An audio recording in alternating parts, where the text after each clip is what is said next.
Hello everybody, Eric again. Like and subscribe. Here we go. Let's talk about John C. Breckinridge. John Cabell Breckinridge. January 16th, 1821 to May 17th, 1875 was an American politician who served as the 14th Vice President of the United States with President James Buchanan from 1857 to 1861, and as a general in the Confederate Army during the American Civil War. Assuming office at the age of 36, Breckinridge is the youngest vice president in U.S. history. He was also the Southern Democratic candidate in the 1860 presidential election, using to anti-slavery Republican candidate Abraham Lincoln. Breckinridge was born near Lexington, Kentucky, to a prominent local family. After serving as a non-combatant during the Mexican-American War, he was elected as a Democrat to the Kentucky House of Representatives in 1849, where he took a pro-slavery stance. Elected to the U.S. House of Representatives in 1851, he allied with Stephen A. Douglas in support of the Kansas-Nebraska Act. After reappointment in 1854 made his re-election unlikely, he declined to run for another term.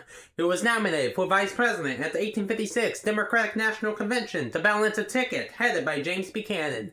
The Democrats won the election, but Breckinridge had little influence with Buchanan, and as presiding officer of the Senate, could not express his opinions in debates. He joined Buchanan in supporting the pro-slavery Lecompton Constitution for Kansas, which led to a split in the Democratic Party. In 1859, he was elected to succeed Senator John J. Crittenden at the end of Crittenden's term in 1861.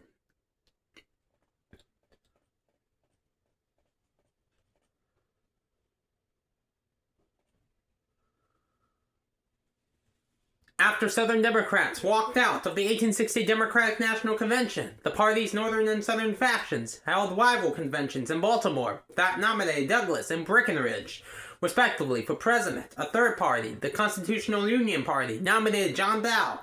These three men split the Southern vote, while Lincoln won all but 3 electoral votes in the North, winning the election.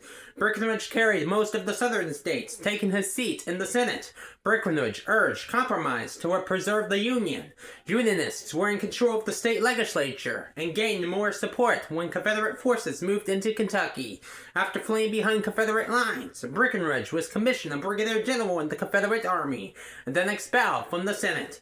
Following the Battle of Shiloh in 1862, Breckinridge was promoted to Major General, and in October he was assigned to the Army of Mississippi under Braxton Bragg. After Bragg, charged with Breckinridge's drunkenness, had contributed to defeats at Stone's River and Missionary Ridge, and after Breckinridge joined many other high-ranking officers in criticizing Bragg, he was transferred to the Trans-Allegheny Department, where he won his most significant victory in the 1864 Battle of New Market. After participating in Jabal Early's campaigns in the Shenandoah Valley, Breckinridge was charged with defending supplies in Tennessee and Virginia. In February 1865, Confederate President Jefferson Davis appointed him Secretary of War in the Confederate Cabinet. Concluding that the war was hopeless, he urged Davis to arrange a national surrender. After the Fall of Richmond, Breckinridge ensured the preservation of Confederate records. He then escaped the country and lived abroad for over 3 years. When President Andrew Johnson extended amnesty to all former Confederates in 1868, Breckinridge returned to Kentucky, but resisted all encouragement to resume his political career. War injuries sapped his health, and he died in 1875. Breckinridge is regarded as an effective military commander. Bye for now.